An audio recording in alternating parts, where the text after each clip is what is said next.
하나님의 말씀은 사도행전 1장 3절과 4절 말씀을 교독해 드리겠습니다. 해 받으신 후에 또한 저희에게 확실한 많은 증거로 친히 사심을 나타내사 40일 동안 저희에게 보이시며 하나님 나라의 일을 말씀하시니라. 사도와 같이 모이사 저희에게 분부하여 가라사대 예루살렘을 떠나지 말고 내게 들은 바 아버지의 약속하신 것을 기다리라. 요한은 물로 세례를 베풀었으나 너희는 몇 날이 못되어 성령으로 세례를 받으리라 하셨느니라. 아멘.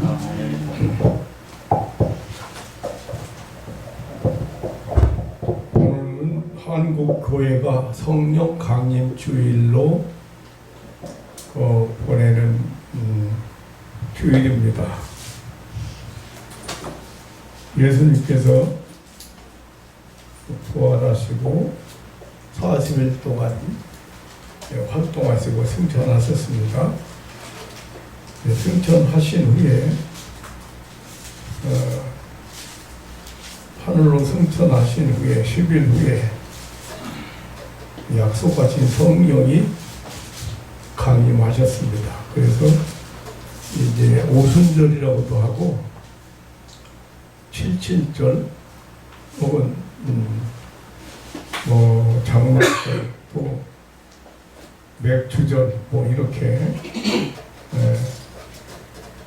절기를 유대인들이 지켰습니다. 하나님의 인류 구원의 역사를 시대별로 구분을 하면은 구약 시대는 성부 하나님께서 인류 구원을 약속하시고 예언자들을 통해서 그 계속해서 그 약속을 하나님의 인류 구원의 약속을 이렇게 전하도록 하셨어요. 그리고 여러 가지 예표도 주셔서 어떻게 인류를 죄에서 죄와 사망의 권세에서 구원하실 것인지를 알려주셨습니다. 그럼 신약 시대에는 예수님께서 독생자 예수님께서 이 땅에 오셔서 십자가에 죽으심으로 그리고 3일 만에 부활하심으로 구약에 약속했던 구속사역을 완성하셨습니다. 그리고 지금은 은혜 시대라고 합니다. 예수님께서 성취하신 이 구원 사역, 속죄 사역을 알리고 믿게 하고 하는 그런 성령의 역사 시대, 성령 시대라고도 구분할 수 있고 은혜 시대라고 말합니다. 그러니까 지금은 구약 시대는 하나님의 계획을, 하나님의 인류 구원 사역을, 구원 계획을 알리고 예언했습니다. 계속해서. 그것이 이제 신약 시대에 예수님께서 오셔서 그 성취하셨습니다. 그 성취하신 것을 성령께서 우리에게 믿게 하시고, 알게 하시고, 믿게 하시고, 구원을 받도록 하시는 일을 지금 이제 은혜 시대라 그렇게 말합니다. 그러니까 이 구원 역사는 오순절 성령 강림으로 본격화되었다고 그렇게 말할 수가 있겠습니다. 성령의 강림은, 오순절 성령의 강림은 또 다른 형태의 하나님의 구원 역사를 온 세계를 향한 그런 구원 운동을 전개하시는 시작인 것입니다. 이것이 바로 성령 강림과 성령의 역사입니다. 이 사실을 바로 이해해야 성령을 올바로 알게 됩니다. 다시 말하면 성령의 임재는, 성령의 강림은 새로운 형태로 역사상에 나타난 하나님의 구원 운동이라는 사실입니다. 그래서 요한복음 16장에서 예수님은 세상에서 속죄 사역을 성취하시고 떠나신다고 하시면서 내가 떠나는 것이 너희에게 유익하다고 하셨습니다. 요한복음 16장 7절에 보면 예수님께서 육체로 세상에 계시지 않고 하늘로 승천하신 후 예수님은 또 다른 보혜사 성령을 보내시겠다고 약속하셨습니다. 오늘 이 5절에, 오늘 본문 사도행전 5절에 예수님은 승천하시기 직전에 성령 세례를 약속하셨습니다. 요한은 물로 세례를 베풀었으나 너희는 몇 날이 못되어 성령으로 세례를 받으리라 했습니다. 그리고 오늘 8절에 그 성령께서 인류 구원 운동의 주역들을 세우실 것이라고 하셨습니다. 오직 성령이 너희에게 임하시면 너희가 권능을 받고 예루살렘과 유다와 사마리아 땅끝까지 이르러 내 증인이 되리라고 하셨습니다. 이렇게 예수 그리스도의 인류 구원 운동은 이렇게 세계화하기 위해서, 운동을 세계화하기 위해서 성령께서 역사하실 것을 말씀하셨습니다. 사도행전은 성령께서 역사하심으로 전 인류를 향한 구원 운동의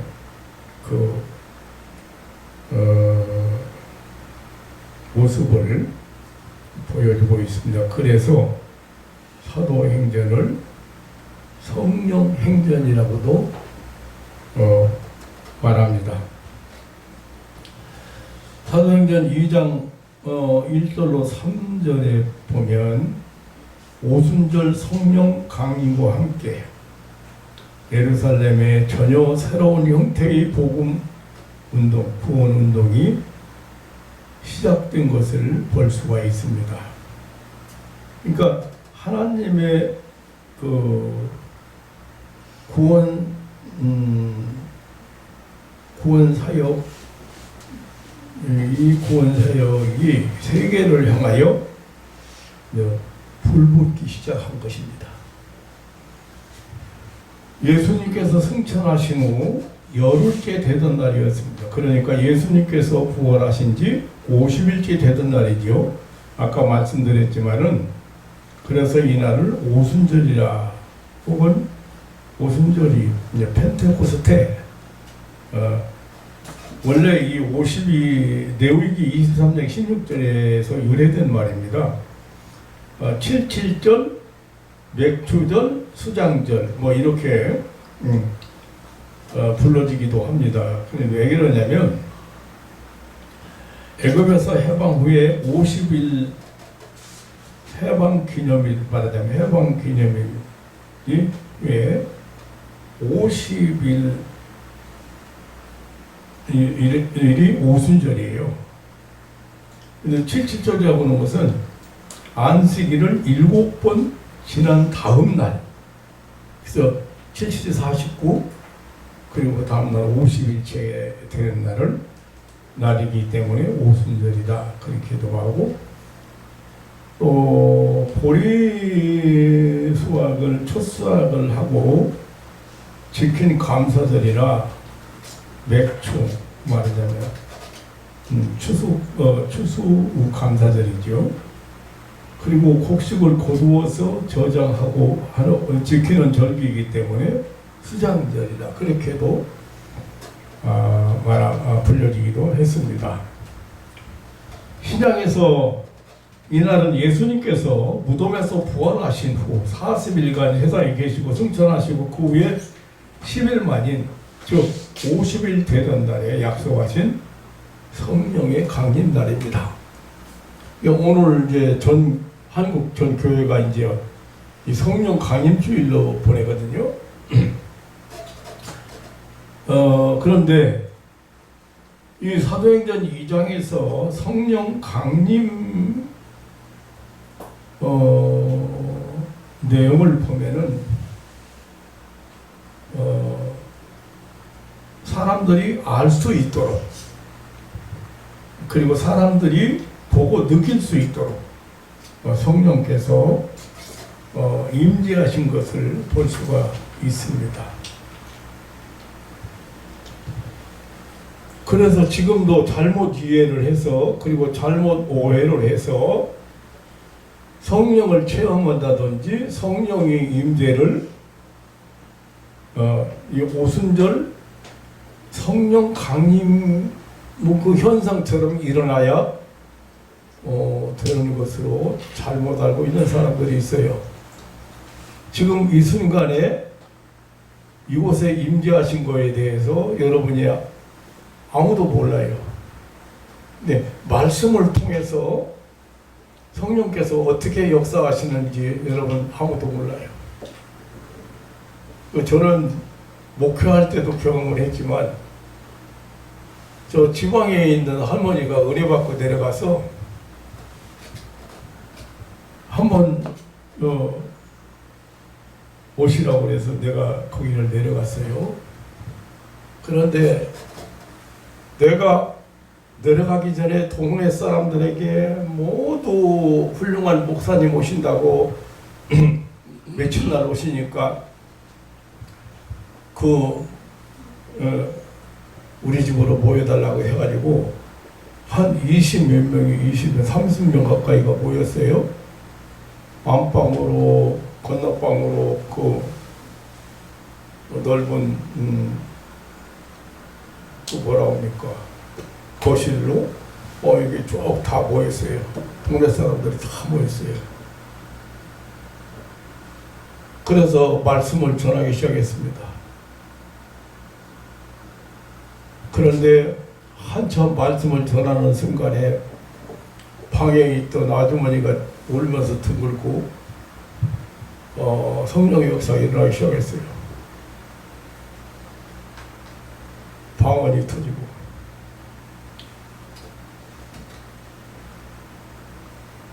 교회에서도 마찬가지예요. 교회에서도 제가 에베소 6장을 수요일날 저녁에 계속해서 한 3개월을 했는데 말씀을 한참 들어다 보니까 이제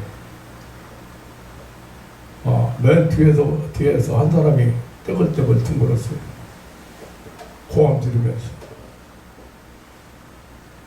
네, 조금 있으니까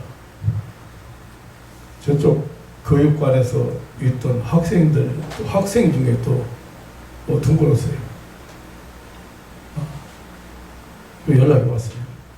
내가 지금 막 발광한다고. 사람들은 잘 모르죠. 왜 그런지. 근데 제가 하나님의 말씀을 에베소서 6장의 10절에서 그 영적인 전쟁에 대해서, 영적인 실체, 존재에 대해서, 실존에 대해서, 그리고 그에 대한 활동에 대해서 낱낱이 밝혔어요. 성경 말씀을 통해서.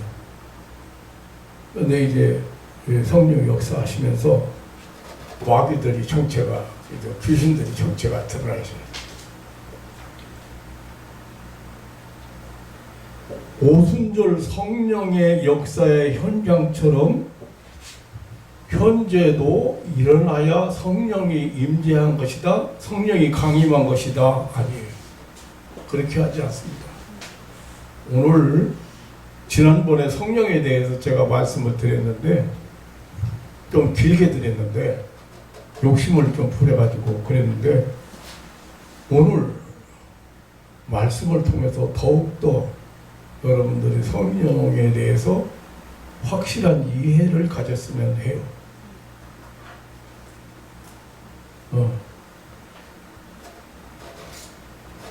그러니까 이제 오순절 성령 강림은 사실상 새로운 그런 하나님의 인류 구원 역사가 시작되는 그런 시발점이야. 네, 그런데 아까 말씀드린 대로 사람들이 성령의 임재를 알 수 있도록, 그리고 사람들이 보고 느낄 수 있도록 성령께서 임재하셨다고 말해요. 그렇지만 꼭 그런 식으로 성령은 그때 그 식으로 지금 임재하시는 건 아니에요. 자, 여기서 기도를 했어요. 집에 가보니까 기도의 응답이 왔어요. 그게 성령 역사인지 몰라요. 어떻게 하나님께서 기도를 들으시고 그 응답을 하셨는지 모른다고 말이에요. 그게 성령을 잘 모르기도 하지만 오해하고, 그리고 성령의 역사를 하고서도 모르고 체험도 못하고.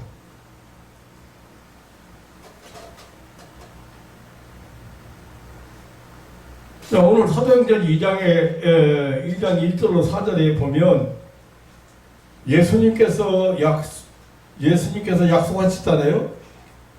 예루살렘 떠나지 말고 내가 약속한, 보혜사 성령을 보낸다고 약속한 성령을 기다려라 그랬는데요. 그 약속을 믿고 예루살렘을 떠나지 않고 있던, 그리고 기도하고 있던 그런 무리들에게 성령이 임하셨습니다. 호련히 하늘로부터 임했습니다. 급하고 강한 바람 같은 소리가 들렸습니다. 불의 혀같이 갈라지는 것, 갈라져서 각 사람 위에 임하여 있는 것이 보이기도 했습니다. 저희가 다 거기 모인 모든 사람들이 성령 충만함을 받았습니다. 그리고 성령의 말하게 하심을 따라 다른 방언으로 말하기를 시작했습니다. 이렇게 오순절 성령 강림은 성령님의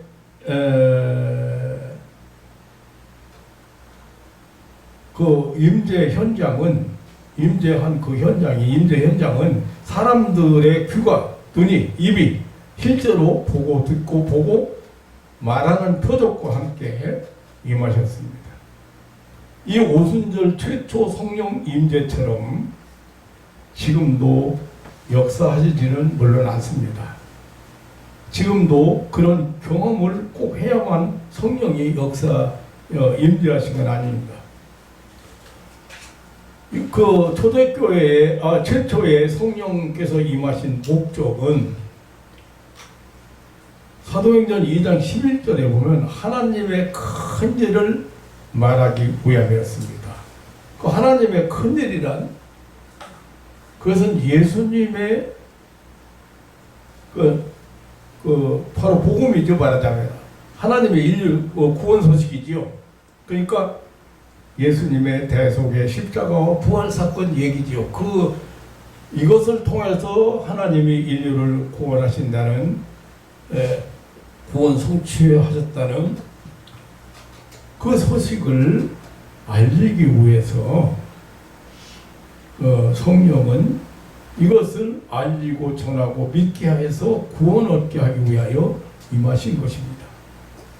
성령께서 임하시면서 여러 가지 표적으로 역사하기도 했지만 하나님은 큰 일을 말하실 때 방언이라고 하는 수단을 사용하시기도 하셨습니다. 4절에 보면 2장 4절에 보면 성령이 말하게 하심을 따라 다른 방언으로 말하기 시작하니라 했습니다. 그래서 거기에 모인 사람들은 사도들의 설교가 자기 나라 말로 들려졌습니다. 정말로 놀라운 이적이었습니다. 말하는 것도 듣는 것도 신령한 방언의 이적이었습니다. 중요한 것은 방언이 성령을 주장한 것이 아니고 성령이 방언을 주장했다는 사실. 또 중요한 것은 이 방언의 목적이 하나님의 큰 일을 증거함에 있었습니다. 그래서 베드로의 설교는 마침내 새로운 복음운동, 구원운동이 시작이었습니다. 그 결과 예루살렘 교회가 탄생하게 되었고 세계 선교의 그 본부가 되었고 복음의 성지가 되었습니다. 예루살렘에 임재하여 역사하신 성령의 역사는 사마리아로 그리고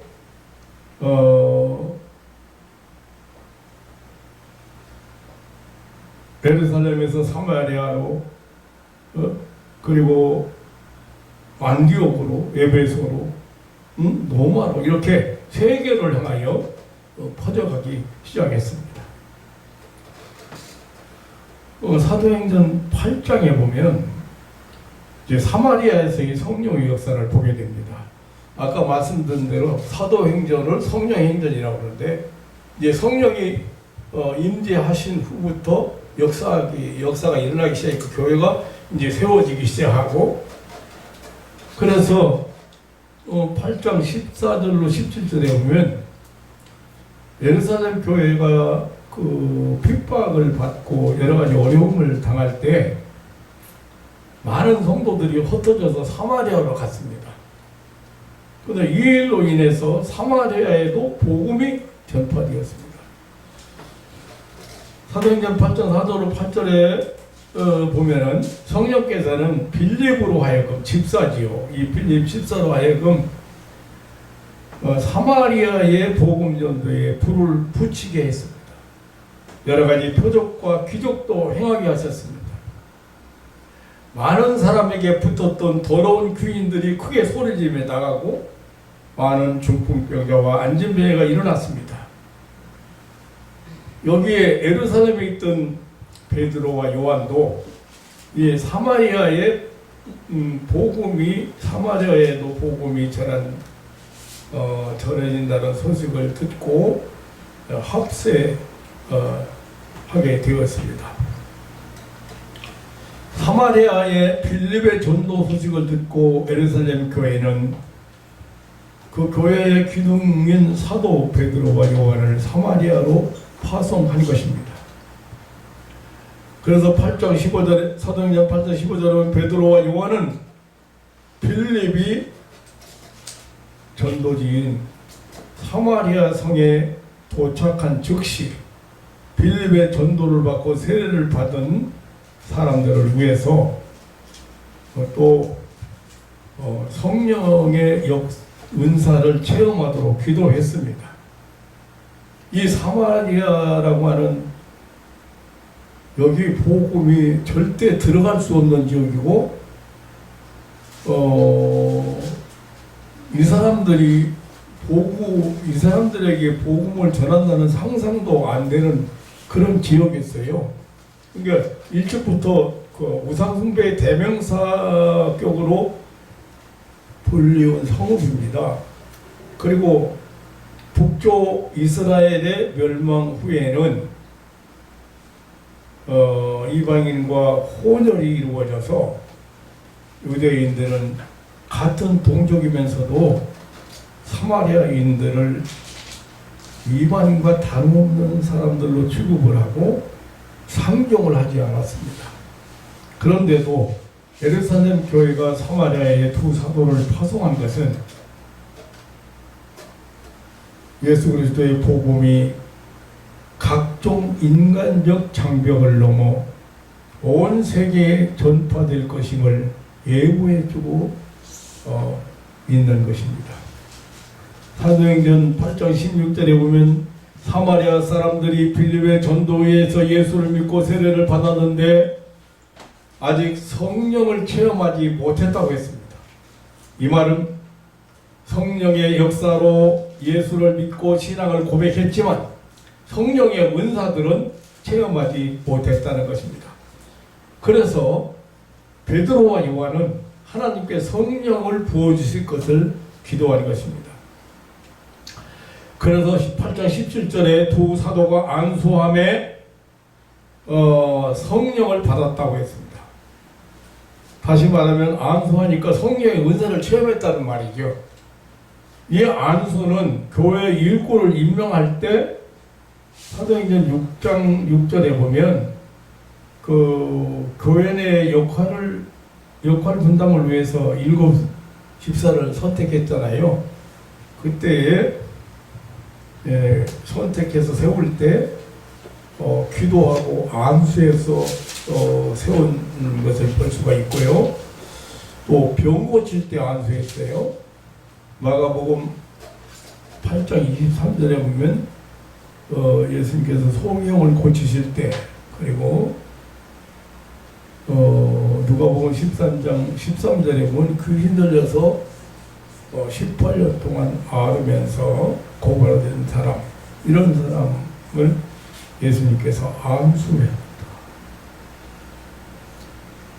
성령이 임한, 이렇게 안수해서 성령이 임한 경우는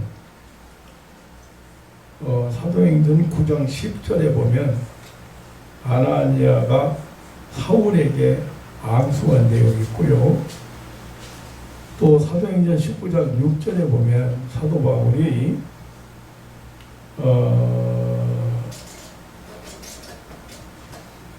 외부에서 어떤 제자들에게 안수할 때 성령이 임했다. 또 이런 내용들이 있어요. 그렇다고 해서 꼭 안수를 받아야만 성령이 임하고 성령의 역사를 체험하는 것은 아닙니다. 안수를 받아야만 성령의 은사를 체험하는 것은 아닙니다. 여기 사도행전 10장에 보면 그냥 하나님의 말씀을 들을 때, 예수님의 복음을 듣기만 할 때에도 성령이 임하고 역사하셨습니다. 내가 그 시골에 간 얘기도 하고 교회에 일어났던 얘기도 했는데, 안수를 저는 안수 않고 그냥 말씀만 전했는데 그렇게 역사가 일어났습니다. 그러니까 성령이 임하는 형태는 예루살렘에서는 합심하고 기도할 때, 모여서 합심하고 기도할 때였고, 사마리아에서는 말씀을 듣고 믿어서 믿음을 고백하고 세례받는 사람들에게 안수할 때 성령이 임재하셨다. 그러므로 성령이 임하고 성령이 역사하심은 어떤 방법에 있는 게 아니고 성령께서 기쁘신 뜻에 의해서, 성령의 의지에 의해서 하시는 하나님의 절대 주권적인 역사인 것입니다. 또 성령은 빌립에게 에티오피아 여왕 간다게의 국고를 맡은 사람 네시에게 복음을 전하도록 명하셨습니다. 그에게 접근해서 성경 말씀을 전하게 하셨습니다. 사도행전 8장 29절로 35절까지 보면은, 그리고 십자가 복음을 전하게 했거든요. 마침내 세례를 받게 해서 신앙인이 되게 했습니다. 이 일로 성령께서는 아프리카를 향한 복음 전도를 시작하신 것입니다. 성령의 임재와 역사는 계속됩니다. 이제 9장에 가보면 기독교 박해자 사울을 하지요.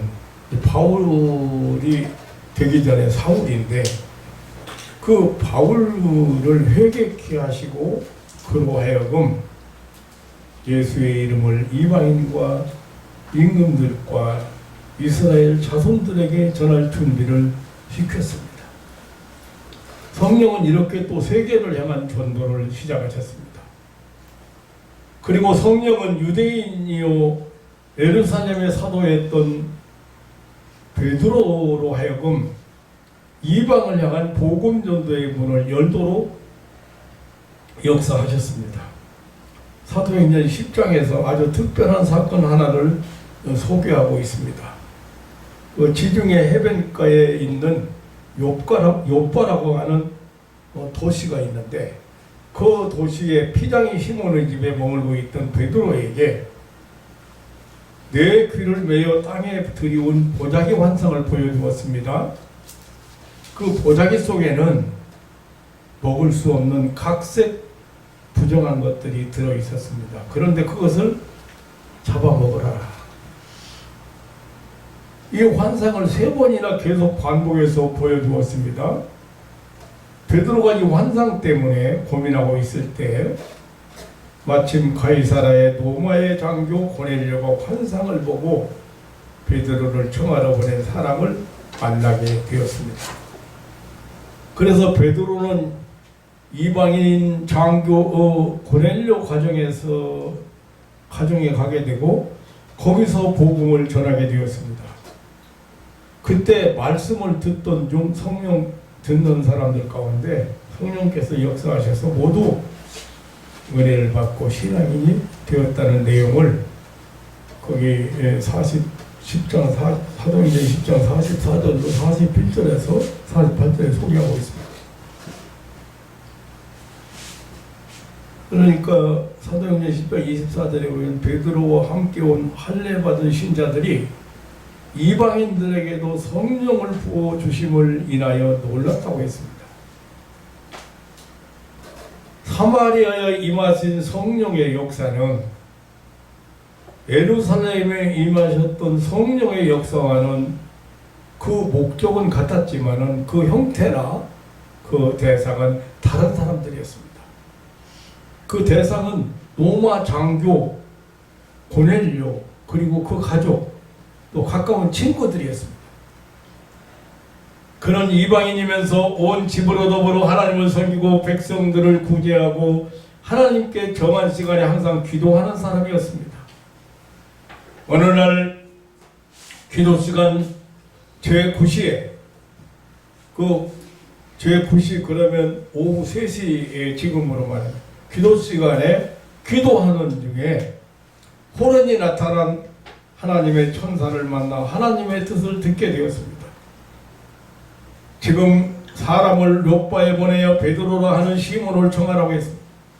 그 집은 해변에 있다고 가르쳐 주었습니다. 그래서 사람을 보내서 베드로를 청해서 이 구원의 복음을 듣게 되고 구원의 진리를 믿게 되고 성령의 은사도 체험하게 되어 진실한 신앙인이 되었습니다. 이 일로 인해서 이 구원의 복음은 유대인만이 아니라 이방인에게도 전해서 이방인도 구원하신다고 하는 구원하시는 그런 복음 운동 시작된 것입니다.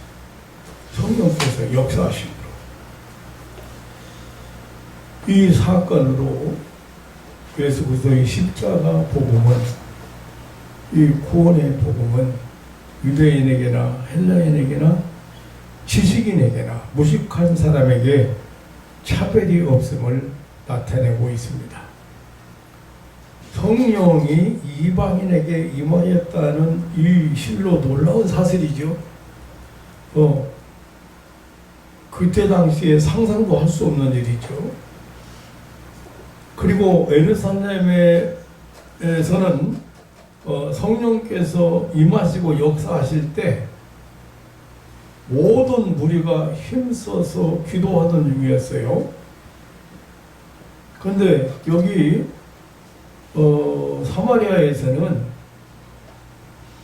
믿고 고백하고 세례를 받은 사람들에게 안수할 때에 이게 성경 말씀을 듣는 중에 임하셨습니다.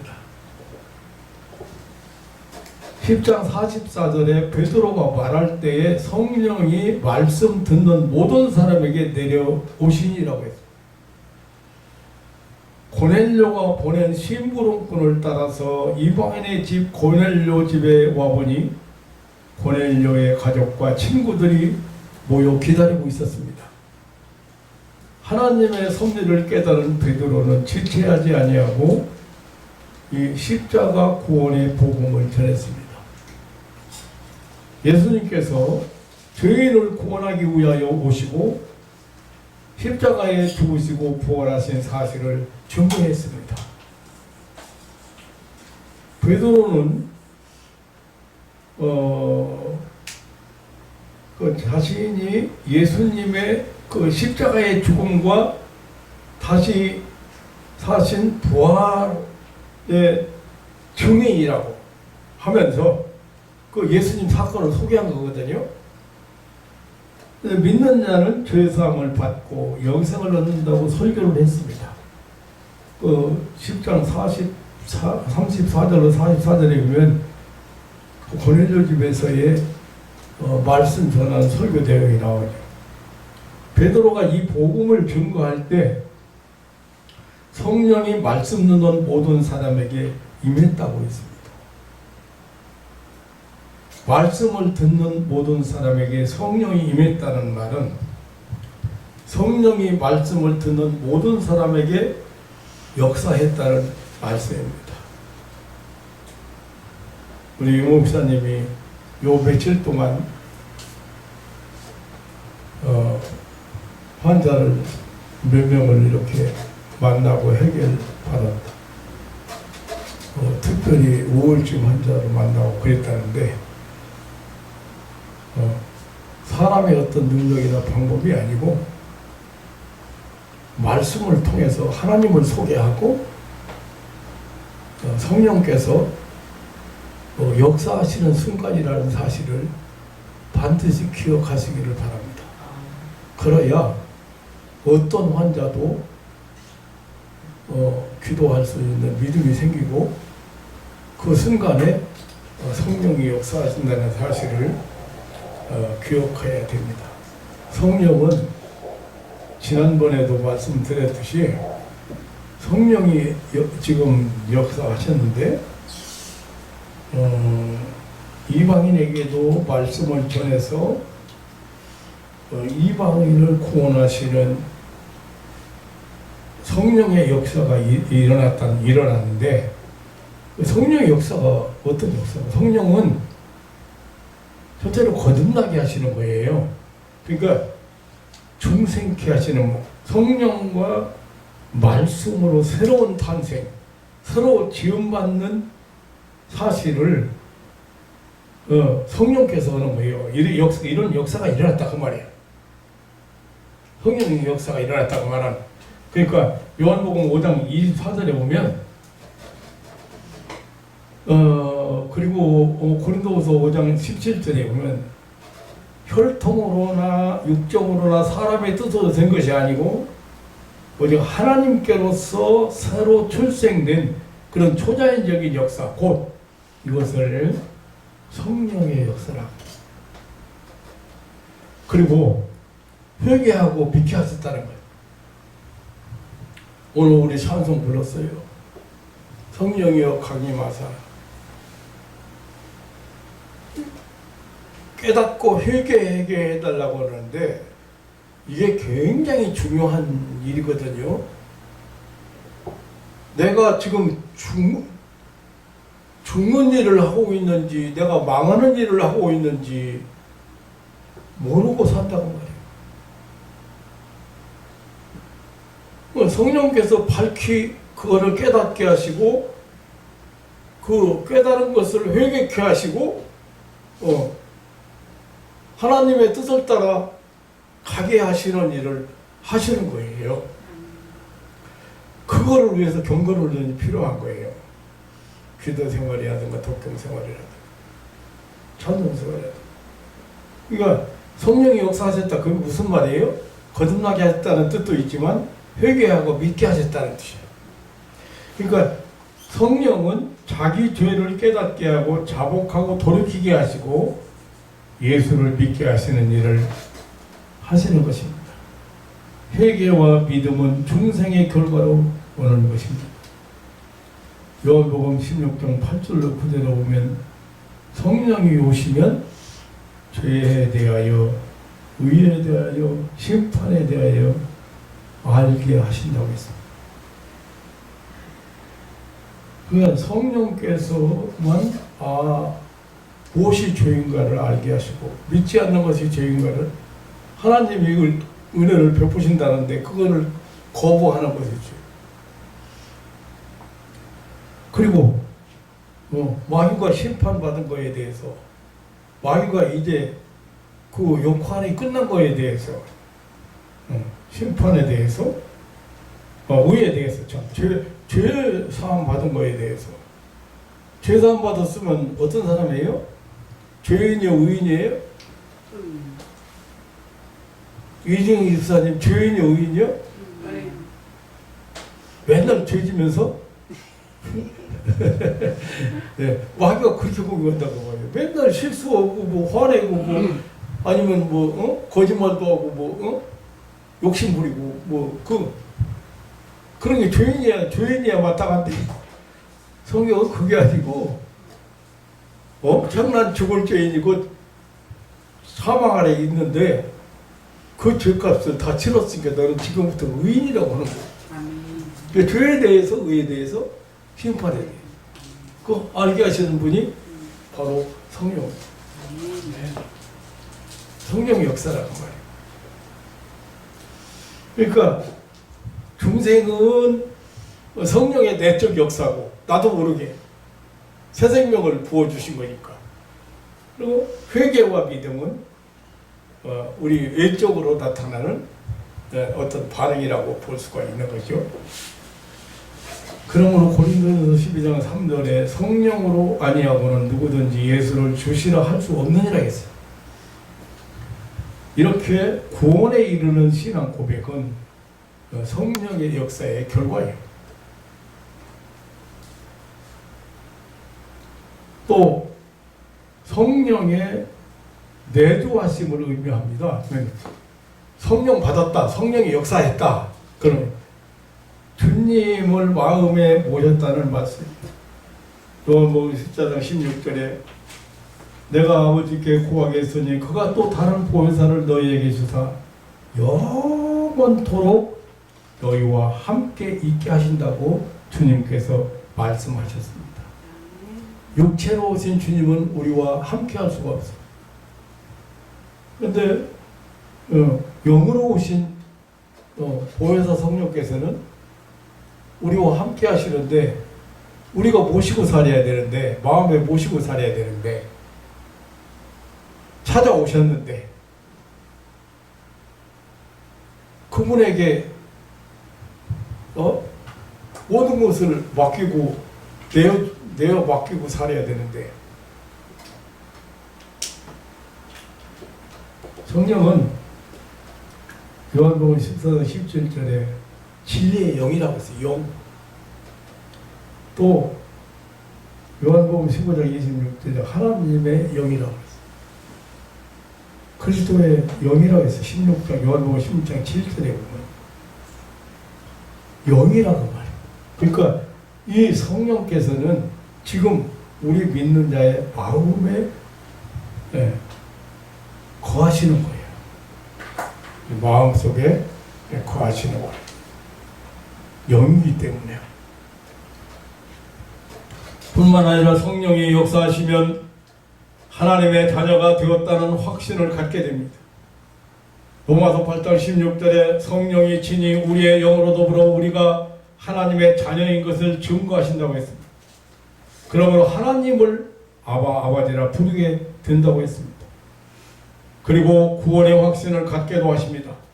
고린도후서 5장 5절에 이것을 우리에게 이루게 하시고 보증으로 성령을 우리에게 주시는 이는 하나님이시라고. 다시 말하면 구원 신앙을 확실하게 갖게 하신다는 말씀입니다. 물론 성령의 은사도 체험하게 하시죠. 성령의 은사도 우리가 받고 또 체험하게 하십니다. 오늘 이 방언을 말하기도 했다고 그랬는데 오늘 본문에 지금 10장 46절이니까 하나님을 높이기도 했다고 했습니다.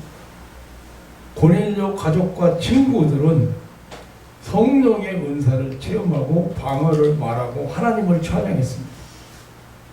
그들은 말씀의 은혜를 받고 또한 성령의 감화 감동하심으로 하나님의 창조주 되심과 천지의 주제자 되심 그리고 구원자 되심을 찬양했을 것입니다. 기쁨을 주체하지 못해서 큰 소리로 하나님을 찬양했을 것입니다. 이렇게 가이사랴의 성령의 임재하심은 차별이 없이 임하는 구원의 복음, 예수 그리스도의 십자가의 구속의 복음을 전하여 믿게 하셨습니다. 구원받아 영생 주시기로 작정된 자는 언제 어떤 교회 어떤 사건을 통해서도 하나님은 부르신다는 사실을 보여주는 것입니다. 가이사랴의 성령의 역사는 복음의 말씀을 듣는 중에 성령이 역사하셔서 구원운동을 전개하셨습니다. 성령께서 베드로의 설교를 듣는 중에 그곳에 있던 모든 사람에게 임재하셨습니다. 사도행전 8장 14절에서 17절 8장에 하셨던 그 사마리아에 임재하셨을 때와는 조금 차이가 있지요. 들은 말씀에 대한 시인고 고백이 있고 세례를 받고 그리고 나서 안수받은 후에 성령께서 임재하신 것과는 조금 차이를 보이고 있습니다. 이번 경우는 사도의 안수가 없이 단지 말씀을 듣기만 한 때에도 성령이 임재하시고 역사하셨다는 사실을 보여주고 있습니다. 하나님께서는 어떤 인간의 행위를 매개로 하지 않고서도 하시고자 하시는 바를 이루시는 분이십니다. 그리고 가이사랴에서 성령의 임재를 경험한 사람들은 모두 이방인들이었습니다. 이로써 하나님의 은혜와 복음은 이방인들에게도 완전하게 개방되었음을 알 수가 있습니다. 즉 성령이 그들과도 함께 하셨다는 것은 그들에게 역사하셨다는 것은 그들도 하나님의 택한 백성이 되었다는 것을 의미합니다. 성경의 역사는 국경을, 민족을, 사상을, 언어를 초월했습니다.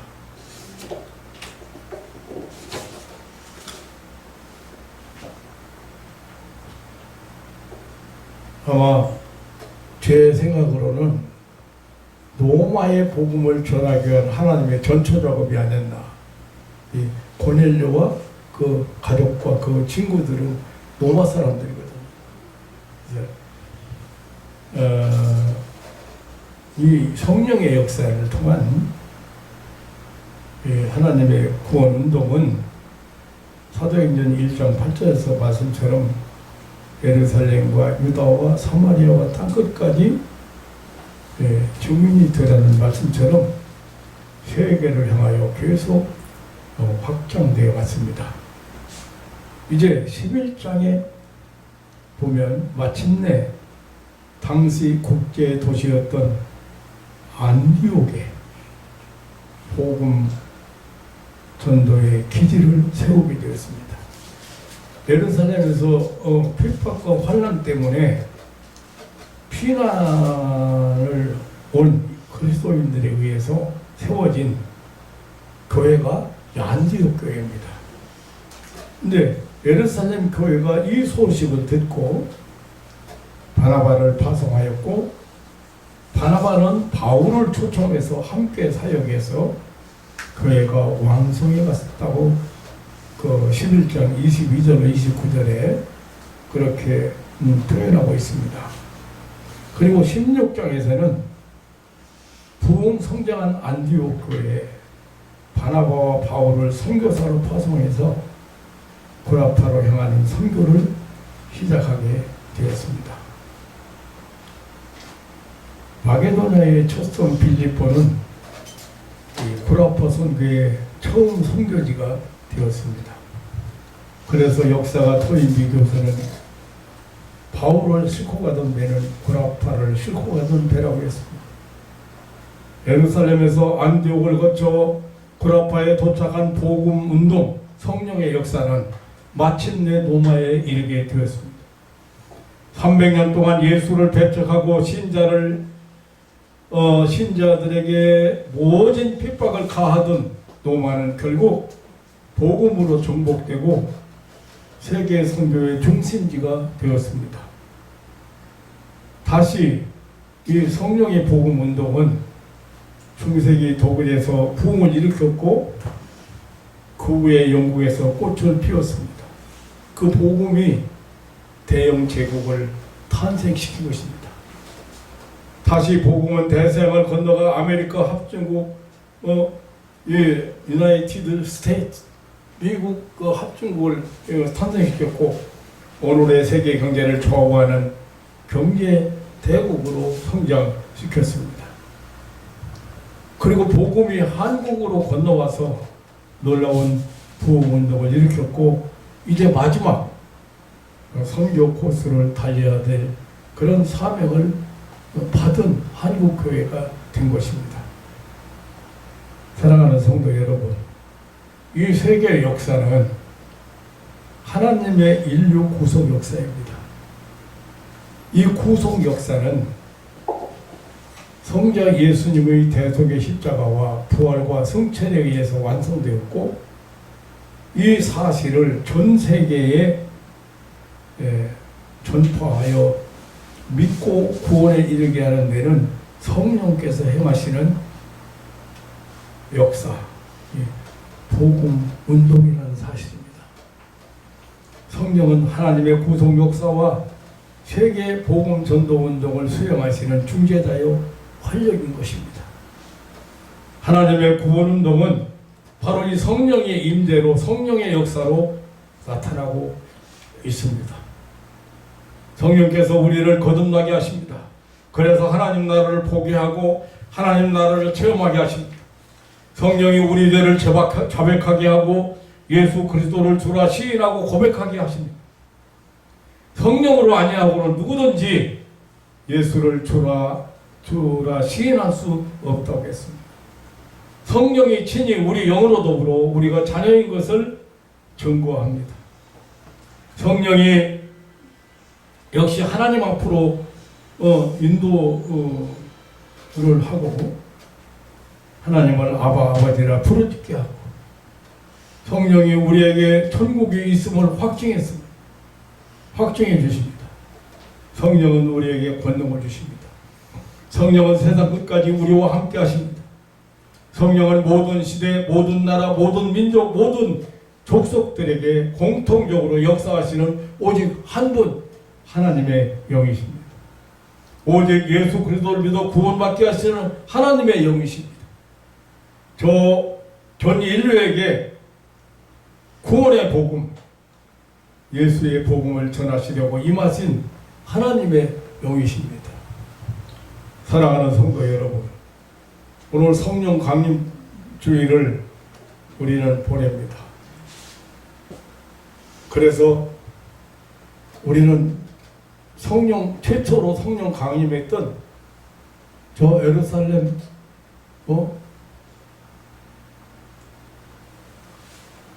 예루살렘으로부터 시작해서 사마리아, 안디옥, 로마에 이르기까지 그 성령께서 어떻게 역사했는가 아주 간단하게 좀 살펴봤습니다. 지금도 마찬가지. 그런데 아주 중요한 것을 항상 잊어버리면 안 됩니다. 인간의 방법으로, 노력으로 성령께서 임재하시거나 역사하시는 건 아니라는 사실이에요. 반드시 말씀을 통해서 역사하신다는 사실을 알아야 돼요. 제가 여기 사람 불러 앉혀놓고 3일 동안 기도를 해주는데 여러 가지 기도를 시키거나 막 찬송을 감정에 호소하기 위해서 찬송을 막 부르게 한다거나 이런 일은 별로 없습니다. 안 부르지는 않아요. 기도를 중요하죠. 말씀을 통해서 하나님 나라를 열어주고 말씀을 통해서 여러분들이 오늘 성령이 이렇게 강림하신 첫 번 강림 이후로 계속해서 사마리아에서 역사하시고 안디옥에서 로마까지 이렇게 해서 역사한 걸 내가 지금 조금 사도행전을 조금 살펴봤잖아요. 성령을 모르는 것도 답답한 일이고 성령을 오해하는 것은 더 잘못 알고 믿는 것은 미신이에요. 아니 모르고 믿는 건 미신이에요. 잘못 알고 믿는 건 광신이에요. 맹신이에요. 그러니까 그렇게 해서 뭐 성령께서 역사하신다, 성령께서 인간을 구원하신다. 아니. 제가 지난 시간에도 말씀드렸지만 이번에도 성령께서 하시는 일은 우리를 거듭나게 하시고 회개하고 믿게 하시고 또 하나님의 자녀인 것을 증거해 주시고 천국이 있는 것을 믿게 하시고. 근데 어떻게 하겠어요? 말씀을 통해서이지. 말씀을 통해서. 그래서 성령은 하나님의 영으로서, 그리스도의 영으로서 전 인류에게 구원의 복음, 예수 그리스도의 복음을 전하시려고 임하신 하나님의 영이시다. 지금도 여러분들이 말씀에 귀를 기울이지 않으면, 그리고 말씀을 깨닫지 못하면 하나님의 나라를, 하나님의 성령의 역사를 깨닫지 못할 수밖에 없다. 그런 말씀이요. 지금도 끊임없이 역사하시는 인류 구원, 하나님의 인류 구원 역사는 성령을 통해서 계속 역사하신다. 그리고 예수님께서 그랬죠. 세상 끝날까지 너희와 함께 하신다고 그랬죠. 너희와 항상 함께 하신다고 그랬어요. 영으로 오셔서 성령께서 여러분과 함께 하시는 확신하고 기도하고 성령의 도우심 받고 인도하심 따라서 승리의 삶을 살고 항상 하나님의 은혜의 세계를 살아갈 수 있는 그한 성도들 되시기를 주님의 이름으로 축원합니다. 아멘. 하나님 아버지 놀라운 사랑과 은혜를 감사합니다. 계속해서 수백 년 동안 메시아 구세주를 보내신다고 예언자들을 통해서 약속하시고 때가 되어서 독생자 예수 그리스도께서 이 땅에 오시고 또 어떻게 제사안 받고 영생 얻는지를 구약의 제사 제도라든지 구약의 여러 방법으로 예시를 해주셨고 완성된 예수님의 그 세상 죄를 지고 가는 어린 양으로서의 제물이 되어서 이렇게 인류의 죄를 다 죄값을 치르셨는데 이 놀라운 사실을 알게 하고 깨닫게 하고 믿게 하는데 성령께서 임재하셔서 성령께서 역사하셔서 오늘 우리의 마음속에 늘 함께 하셔서 하나님의 나라를 살아가게 하심을 이렇게 말씀을 통해서 오늘 또 저희들은 깨달았습니다. 하나님 아버지, 내 고집대로, 내 감정대로, 내 생각대로 세상을 살지 말고 하나님의 말씀 앞에 항상 아멘하고 하나님의 말씀 앞에 회개하고 하나님의 말씀 앞에 밝히 깨달아서 하나님의 인도함을 따른 성령의 역사를 체험하는 하나님의 백성들이 되게 하옵소서. 아멘. 오늘 또 주님 앞에 나온 사랑하는 가족들 한 사람 한 사람 기억하셔서 저들 마음속에 하늘나라가 밝히 보여지게 하시고 하나님의 선한 뜻이 깨달아지게 하옵소서. 아멘. 오늘 같이 하지 못한 우리의 많은 가족들 하나님 일일이 권고하시고 어느 곳에 있든지 오늘 또 하나님의 사랑 앞에 감사, 감격하는 시간 되게 하옵소서. 아멘. 우리 구주 예수님의 이름으로 기도하옵나이다. 아멘. 아멘.